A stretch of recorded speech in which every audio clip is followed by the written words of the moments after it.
Legs shaking, heart a quaking, nerves are trembling. Never fear, my dear, the Schofield on Shakespeare Last Minute Revision Guide to the IGCSE English Language Examination is here.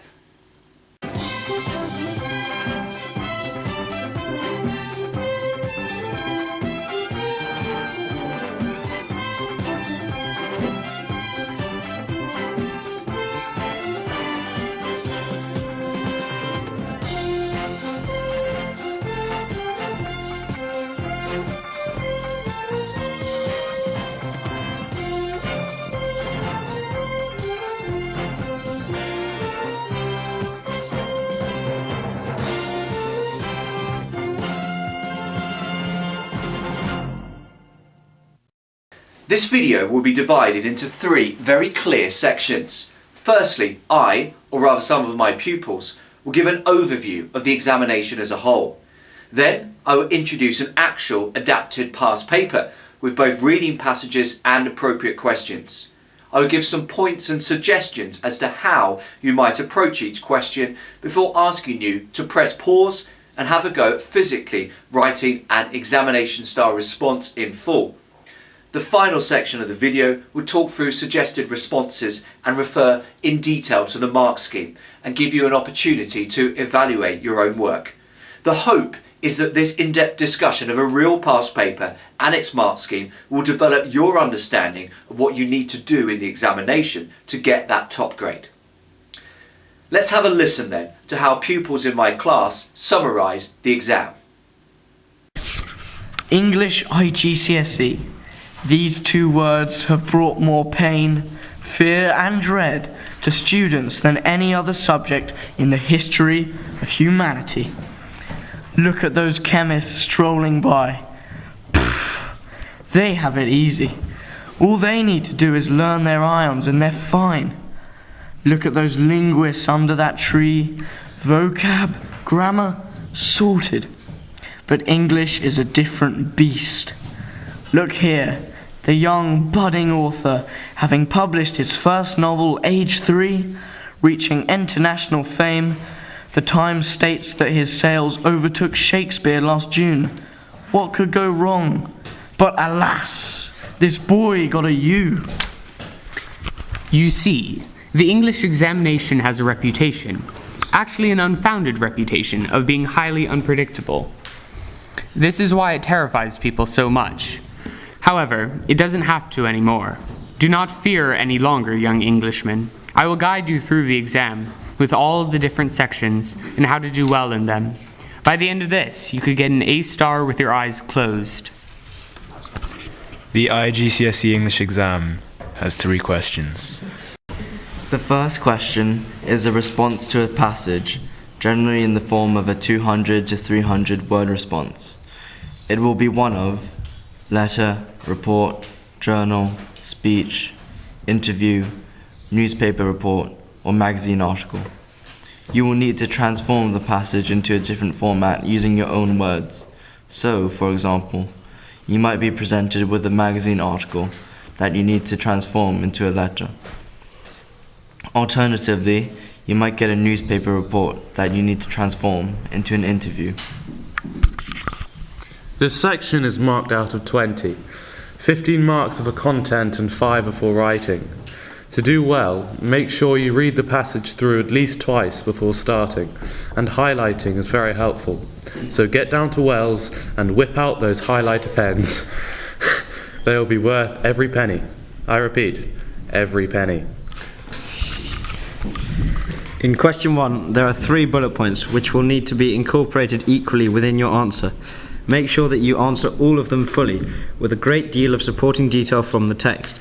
Finally, to get the writing marks, make sure to use the writing conventions of the type of response, letter, interview, etc., and try to keep an appropriate writing style to the character you are creating while still using impressive language. Once you are done, check through for grammar and careless errors. It would be criminal to throw away marks on stupid mistakes.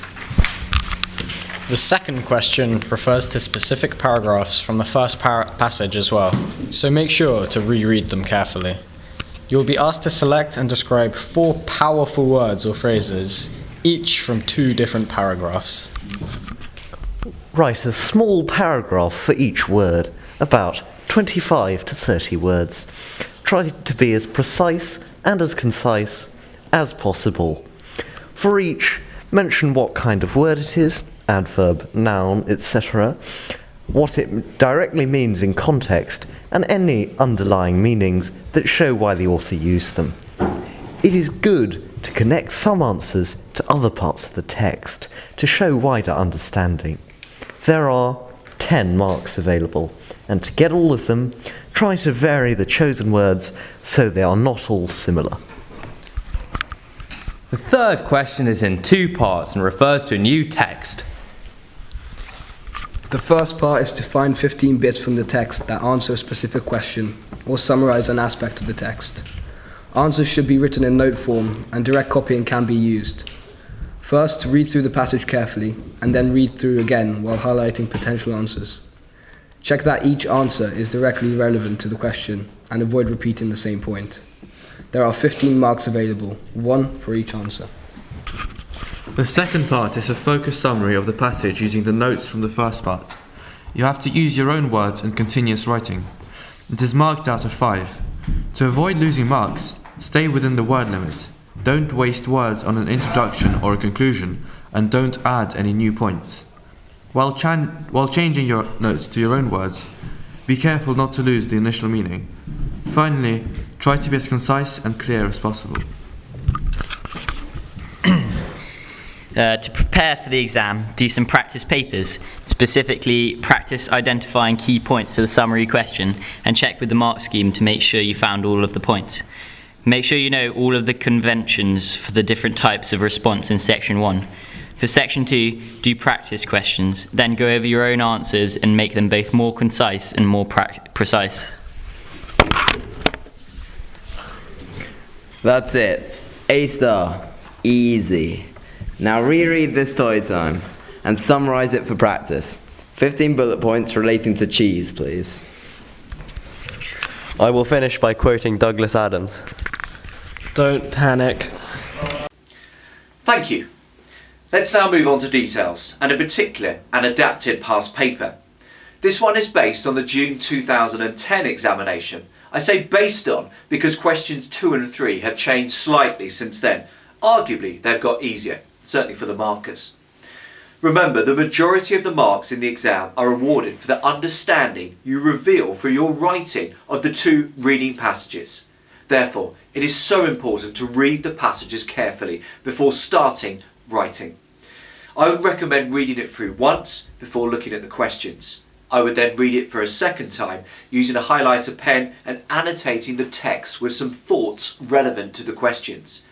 The advantage of this is that it helps you process your reading more efficiently and also means that the very first words you write in the examination will not be marked and therefore need not be your very best.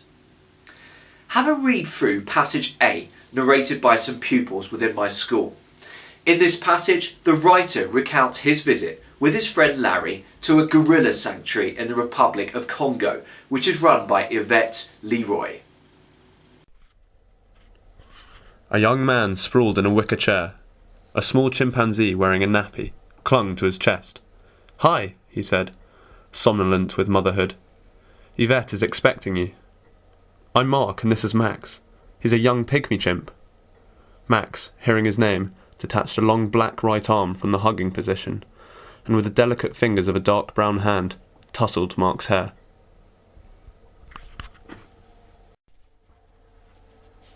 "This is the first pygmy chimp I've ever seen," said Mark, easing Max's thumb out of his ear. "They're very rare. They live only in Zaire, south of the river. He was brought in by the Forest Service. Someone was trying to sell him as a pet in the market. It's the babies we get, almost always gorillas. The hunter in the forest kills the mother and takes the baby back to his village for the children to play with. Very occasionally, one is rescued and is sent to us, but it's hopeless. They arrive with machete wounds, dehydrated with dysentery, their stomachs full of earth they've scraped up in the village because they're starving, parasites of all kinds. And gorillas are sensitive, full of emotion. They've watched their mothers die in front of them, they're traumatized, and if they don't die of disease, they die of grief. They just lose the will to live. They refuse to eat. 27 gorillas have arrived in the last 2 years and only 4 are still alive. And pygmy chimps? Asked Larry. Do they die of grief? Not yet, said Mark, putting one arm around Max and stroking his back with the other. I'm treating him for parasites, but otherwise he's in good shape. He seems much more intelligent even than a common chimpanzee. An ordinary chimp of his age, much more sociable. Very little's known about pygmy chimps.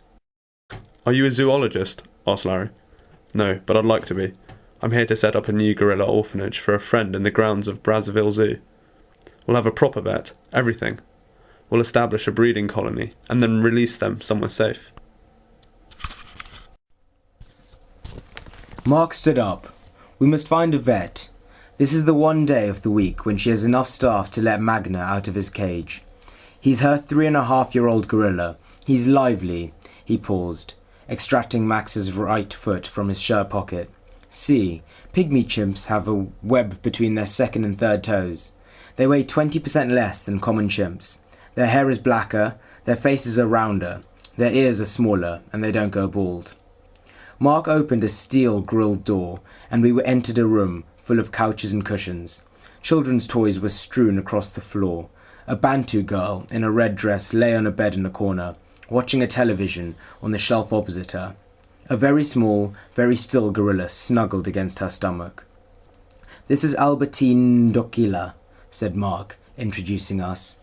She looks after one very sad, sick gorilla, 18 months old. The inner door swung open, and Madame Yvette Leroy swung into the room with 2 baby gorillas hanging from her. Quick, she said. Bring some chairs. The guards are about to release Magne in the garden. He's lively. Sit quietly, stay in your chairs, and whatever you do, don't look into his eyes. Gorillas never stare at each other. It's a threat. There was the sound of a bolt being drawn back, the clang of a cage door. A sharp, barking scream, a rumbling noise on the concrete, and round the corner came Magne on all fours, in a hunched, scooting gallop. Big and grey, Magne slapped Yvette on the back, detached the 2 screaming baby gorillas, roughed them up a bit, banged his chest, tore at the grass, and with a sideways glance moved towards the newcomers, us. He's jealous, said Yvette, still out of breath from her blow on the back. He's jealous of my new babies. At that moment, Magna's knuckles arrived on my thighs, followed by his big black man-like feet, as his hands moved up to grip my shoulders. Good boy, I said, made stupid by the weight, the solidity of him, the rank musk of his bristly chest hair. I put both hands up and pushed with all my strength against the surge of muscle. Without effort he pressed closer, brought his shiny black face close up to mine and opened his mouth. I was conscious of 2 upper canines, as big as marlin spikes, a pink cavern and tongue, grinders, spit, a smell as sweet as cow's breath, and then he bit my ears, carefully, first one side and then the other, growling manically the while, a growl which varied in pitch and tempo, as though he were engaged in a very fast, aggrieved conversation with himself. Satisfied that he had improved my manners and taught me not to stare, Magna paused and looked about his kingdom. So, you've read the passage for the first time and have a broad understanding of what it is about. Time to focus on the question. You already know that it will ask you to transform the text into a different text type, that it will give you 3 bullet points which you should explore approximately equally, and that it will be worth a total of 20 marks. It's so important to read the question properly. I'd strongly recommend highlighting a few key words from the question to ensure that you sharply focus on what you need to do. Within this exam, there's no room or time for unfocused waffle. It's time pressured, and everything you write needs to show a sharp understanding of what you have read. If I was taking this exam, I would highlight these particular words from the question. Larry. So I'm not writing as the narrator, but as his friend Larry. I scan read the passage to see where my name is mentioned. Here, I ask about pygmy chimps and whether Mark is a zoologist. The original text is some kind of travel account, but it would need to be rewritten not just by someone else, but in letter form. The word letter triggers off a few thoughts. Who is the letter to? My family. That means the style can be reasonably informal and the content personal. As with all letters, the first sentence should reveal the reasons for writing, and in this case I'm writing to give a thoroughly entertaining account of a memorable visit to this gorilla sanctuary and to persuade them to support it. In particular, I will enjoy writing about the moment Magna, the huge gorilla, grabs hold of my friend within the first bullet point. I need to make the chimps and gorillas sound interesting and lovable. My initial reaction is that sounds fairly straightforward. I can dimly recall visions of chimps snuggled up to humans. One wearing a nappy, and of course it's reasonably interesting when Magna comes out of his cage. I would need to incorporate these details in my own words within the letter, and others too that I spot from a careful second reading. The second bullet point asks me to specifically talk about Mark and Madame Yvette. So I scan the passage and see that Mark plays a huge role with some long speeches, whilst Yvette comes in towards the end. I will need to look at what they say and how they are described very carefully in my second reading. In the third bullet point, I would need to persuade a member of my family, let's just say my dad, to support the work of the sanctuary. How will I do this? I can dimly recall the passage referring emotively to the suffering of gorillas and horrendous wounds caused by ruthless hunters. Perhaps I can play on this. I also need to think about what form the support could take. A donation to the sanctuary perhaps? Raising awareness of the animals' plight back home? Now I fully understand what is required from question 1. I need to reread the text, annotating it for details relevant to all 3 bullet points that I can rewrite and incorporate within my letter to my dad. The passage will now appear once more on screen, but without the narrative. Each slide will move on to the next after 5 seconds. So therefore, press pause on each one, read it through carefully in your head. This second reading, I think, is vital to ensure that your response is sufficiently detailed.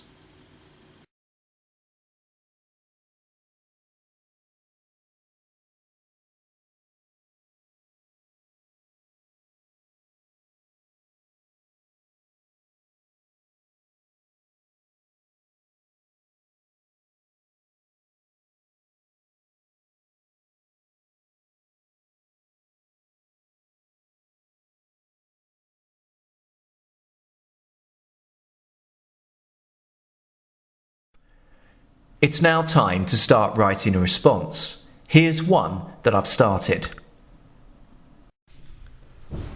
Dear Dad, I'm sorry I haven't been in touch for a while. It's much harder to get access to the internet in the countryside here in Congo, and so I've decided to resort to old-fashioned means. Yesterday, I visited a gorilla sanctuary, which was quite an eye-opener. The first chimp I saw had a nappy on, and seemed more like a passive, docile baby than a wild animal. Indeed, the visit reminded me of the similarities between humans and chimpanzees. The latter are clever, gregarious creatures, just like us. Remember, the key is to ensure that every single sentence in your letter shows a thorough understanding of one aspect of the passage, as well as the text type you have been asked to produce. And so, the first sentence shows an understanding of letter writing conventions. The tone is appropriately informal, as I'm writing to my dad, as shown in the use of contractions and phrases such as for a while. Meanwhile, in my second paragraph, beginning yesterday I visited a gorilla sanctuary, I rewrite and react to the first paragraph from the passage. The relationship between the chimpanzee, Max, and Mark seems far more father and son than sanctuary professional and wild animal. My use of the words clever and gregarious paraphrase Mark's positive comments about pygmy chimps in the middle of the passage.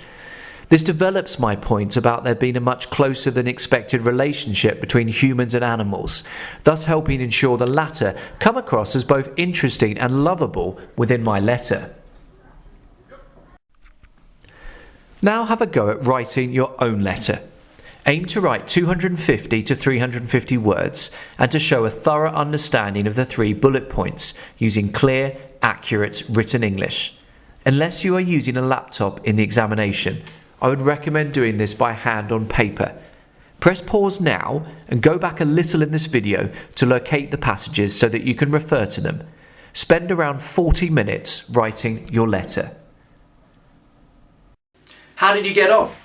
I hope that you are now staring at 2 sides or so of carefully written letter, raving about the chimps and gorillas, musing about the different qualities of Mark and Yvette, before persuading your father to support the sanctuary, giving reasons why. So let's now look at the mark scheme and give you an opportunity to gauge how much you would have scored if you had written this in a real exam.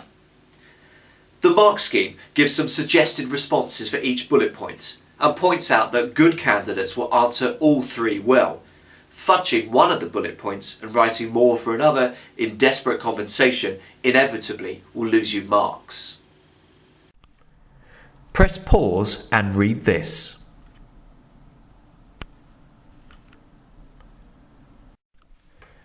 How many of the points do you mention? Now, unlike in question 3A, I don't think you need to mention all of them. These are defined as possible content as opposed to compulsory. The key is to draw on numerous references from the passage and transform them into lively, engaging sentences within your letter. Let's move on to the second bullet point about Mark and Yvette. Press pause and read this.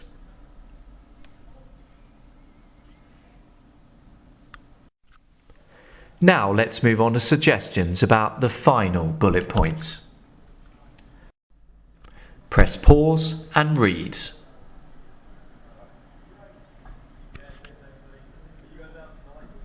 The examiner will then need to make an overall judgment about your response, and they would do this by referring to 2 grids, one giving up to 15 marks for reading understanding and one for up to 5 for the quality of writing. So this is the grid for reading. To get band 1 or an A or an A star, your response needs to indicate a thorough reading of the passage, integrating a wide range of ideas. All 3 bullet points are well covered.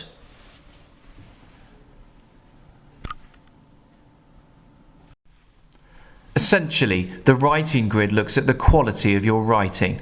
Does your letter sound like a letter? Have you sequenced your ideas clearly using accurate sentence structures and paragraphs? Is it interesting to read?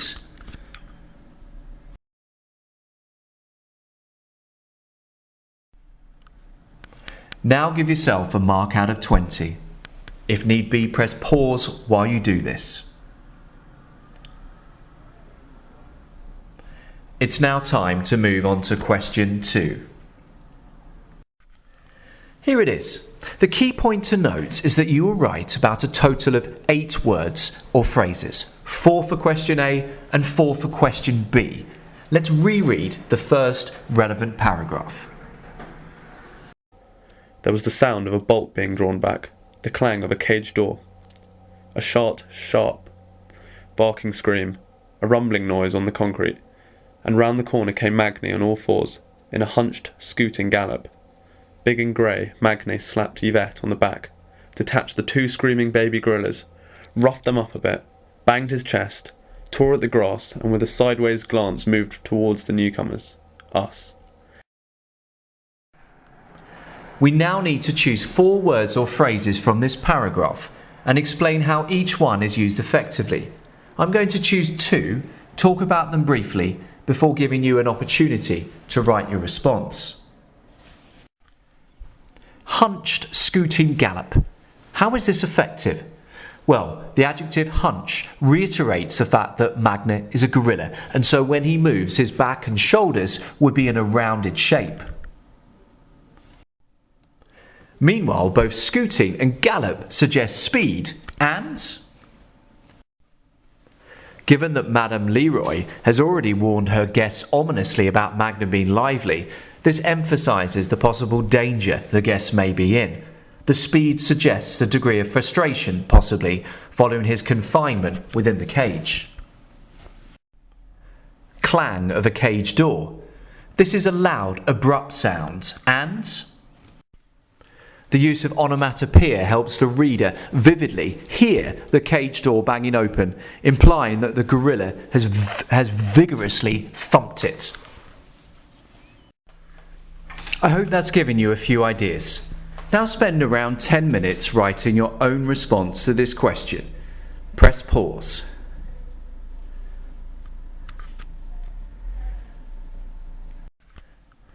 Let's now move on to the next paragraph. In this paragraph, we need to focus on the writer's impressions of Magna. Let's reread the paragraph. Good boy, I said, made stupid by the weight, the solidity of him, the rank musk of his bristly chest hair. I put both hands up and pushed with all my strength against the surge of muscle. Without effort, he pressed closer, brought his shiny black face close up to mine and opened his mouth. I was conscious of two upper canines, as big as marlin spikes, a pink cavern in tongue, grinders, spit, a smell as sweet as cow's breath, and then he bit my ears, carefully, first one side and then the other, growling manically the while, a growl which varied in pitch and tempo, as though he were engaged in a very fast, aggrieved conversation with himself. As before, I'm going to choose 2 words or phrases, talk about them briefly, before giving you an opportunity to write your response in the second part of question 2. As big as marlin spikes. This simile refers to the gorilla's teeth and emphasises just how sharp they are. A marlin spike is a pointed iron tool used to separate strands of rope or wire, and this imagery suggests the teeth can potentially cause enormous damage and cut through thick objects, and also, presumably, cause significant harm, therefore, to human beings. The surge of muscle.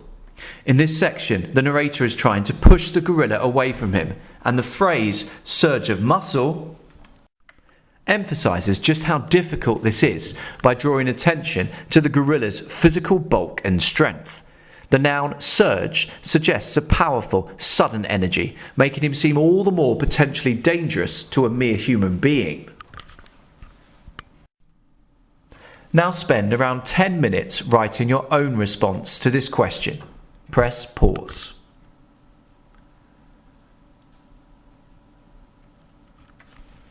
So, how did you get on? You should now be staring at 8 clumps of intelligent analysis, 4 about the language used to describe Magna's approach and behaviour, and 4 about the language used to describe Magna. So let's now look at some suggested ideas within the mark scheme. Press pause and read this.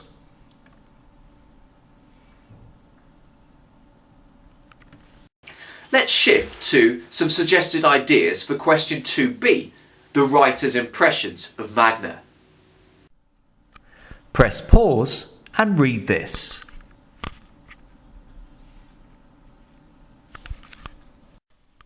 As with question 1, the examiner will then need to make an overall judgment about your response, and they would do this by referring to a grid. A Band 1A A-star response will have a wide-ranging discussion of language, tackle imagery with some precision and imagination. I particularly like that word precision. There's no room for waffle or vague platitudes about has good effect on the reader, etc. Give yourself a mark out of 10. If necessary, press pause. It's now time to move on to passage B and the third question. Borneo is the world's 3rd largest island and home to one of the oldest, most precious tropical rainforests. The World Wildlife Fund is taking action now to protect a large area, the heart of Borneo, from being destroyed. We need your help to make this happen. Over the past 10 years, more than 360 new species of plant and animals have been identified, and we know that there are many more still waiting to be discovered. Unless we step in, these species could be lost forever. Deforestation is sweeping across this incredible island and threatening its jewel, the heart of Borneo. Commercial logging, much of it illegal, and the clearance for agriculture and palm oil plantations cause most of the damage. Fires, deliberately started to prepare land for the plantations are also a serious and recurrent hazard. Why is it so important to protect the heart of Borneo? Thousands of the species are unique to the island, making their extinction a real possibility. The forests are also home to a rich diversity of plant species that could provide future treatments and cures for diseases. Lastly, the region is home to 500,000 people, plus a dwindling population of the man of the forest, otherwise known as the orangutan. The only great apes found outside Africa, orangutans, once roamed freely around the islands of Borneo and Sumatra. They spend most of their time in the treetops, feeding and sleeping. If the trees are removed, the orangutans lose both their home and their food source. Female orangutans usually give birth to one baby before taking care of it for up to 6 years. Orangutans have the slowest reproductive cycle of all great apes, an average of 80 years between births. Sadly, their slow reproduction cannot keep the population from declining because of the impact of deforestation and poaching. Palm oil production is very profitable. It is a main ingredient in all kinds of everyday products, such as ice cream. The climate and landscape of Borneo make the island a magnet for plantation developers. But to get to the soil, they have to clear the trees. Being exotic hardwoods, the trees themselves are also valuable. In 2001, the World Bank predicted that all unprotected Sumatran rainforest would disappear by 2005. This happened. In 2005, the World Wildlife Fund predicted an uncertain future for the remaining rainforest in Borneo. Without protection, by 2020, the rainforest could become too fragmented to ensure the long-term survival of the orangutans. Scientists believe that up to half of the orangutan population has been lost over the past 10 years. If their annual death rate increases by just 2%, orangutans face extinction in the next 30 years. Despite legal protection, there's a thriving underground market for orangutans as pets. Up to 3 a day are taken for this reason alone. Orangutans are also killed for their meat. By building roads into the rainforest, the illegal loggers make it easier for poachers to hunt and kill 1,000 orangutans each year. In nearly every case, the poacher has to kill the mother to capture the baby. This means that for every baby kept as a pet, at least one adult is lost. Clearly, the first problem to tackle is deforestation.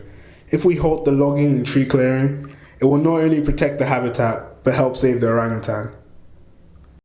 So you've read the passage and once again have a broad understanding of what it is about. Time to focus on the question. You already know that the first part of question 3 will leave you space to jot down 15 bullet points about an aspect of the text, and that you will not have to use your own words. You also know that it will be worth 15 marks. So this question is asking for phrases detailing dangers that exist for orangutans to be copied down. From my first reading, I recall that deforestation was mentioned as threatening orangutans, and the fact that they are taken for pets. Now I fully understand what is required for question 3a, I need to reread the text, annotating it for details about the dangers that exist for orangutans. The passage will appear once more on screen, but without the narrative. Each slide will move on to the next after 5 seconds, so therefore press pause on each one. Read it through carefully in your head. This second reading, as I've said before, is vital to ensure that your response is sufficiently detailed.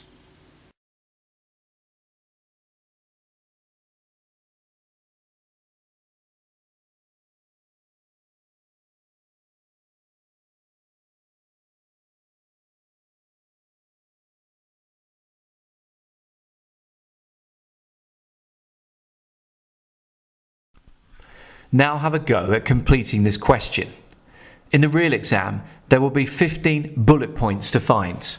Because this is adapted from a past paper with a very slightly different format, this particular question has only 11 bullet points to find. Spend 20 minutes or so writing 11 bullet point notes. Press pause.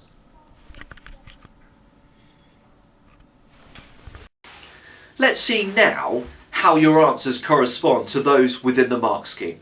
Unfortunately, this is marked reasonably prescriptively, whereas in questions 1 and 2, the examiner can exercise a little more judgment. Here, it is a simple check and tick. If you have the pointers specified within the mark scheme, you get 1 mark. If not, you don't. Mark your own work now and press pause.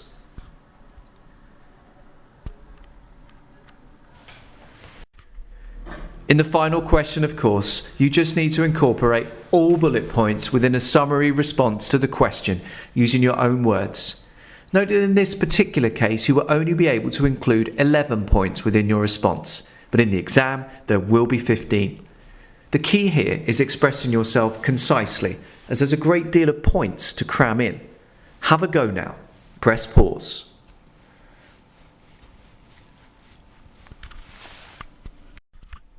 Here's the mark scheme for this final question. You need to use your judgment. But I would argue that if you have written clearly and fluently and included all points, you should get the full 5 marks. So we've come to the end of this revision video on the CIE IGCSE English Language Exam. Tot up all of your marks. How did you get on? Ended up with a band 1 overall perhaps? But actually, arguably what is more important, from watching this video, looking at some suggested answers, studying the mark scheme, what could you have done to have got an even higher score? This has been a Schofield on Shakespeare production, exploring the CIE IGCSE English Language Examination.